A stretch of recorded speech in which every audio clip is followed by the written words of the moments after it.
as a ransom for our sins. The Holy Spirit gives His life, sanctifies us, and teaches us. As bishops, our primary task is to testify to the love of God, to speak about God's love, predicar God's undying love. We are to proclaim God's love and mercy. And why should we care about the problems of others?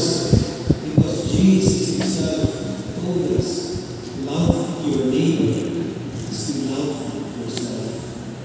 Whatever you do to the least of my brothers and sisters, you do to me. Of why we concern ourselves with other people's problems and concerns. Today, we give honor, glory, and praise to the most blessed Trinity. Dear brothers and sisters, may the solemn ordination remind us all of the loving God who calls and who sends, our beginning and our end, our origin and destination. The very same God whose command is to love Him above all and to love our neighbor as ourselves. God has created us for each other so that the fulfillment of our lives and the kingdom of God is the giving of oneself to God and to our neighbor. As we advance, however, in the continued discovery of the powers in our hearts, hands and minds, the consciousness of God and of the other can be clearest. Bishop Louis, we are sent to remind our people of God, of our fundamental vocation and mission to serve one another. This is not a very easy task and may not be very pleasant.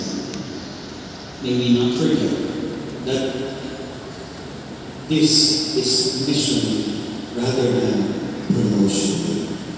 It is a call to serve rather than be served, as Jesus said. Today, or these days, you will see your faces all around the place, here and in Iraq. You will be welcomed by tarpaulins with your face. Yet may we not forget that real service is to forget and lose one's face, so that the face of the other, our world, our society, the church, needs men and women who will embrace and carry the cross of Jesus. We wish to follow Jesus. May we all be given the grace and the strength to embrace the cross of Jesus. Today, Bishop Louis, you give your wholehearted yes, and you promise to do so with joy, cum gaudio predicare. As you do so, may this inspire us, brother bishops and priests, consecrated and lay faithful, to appreciate the mystery. It is not only Bishop Louis who must beg for the gift of joy, each of us, so that we may not lose hope in the face of challenges in our personal vocations and circumstances. Today, in a few minutes, you will be anointed with the holy oils. This is special because the holy oil will be used comes from the oils of the Garden of Gethsemane.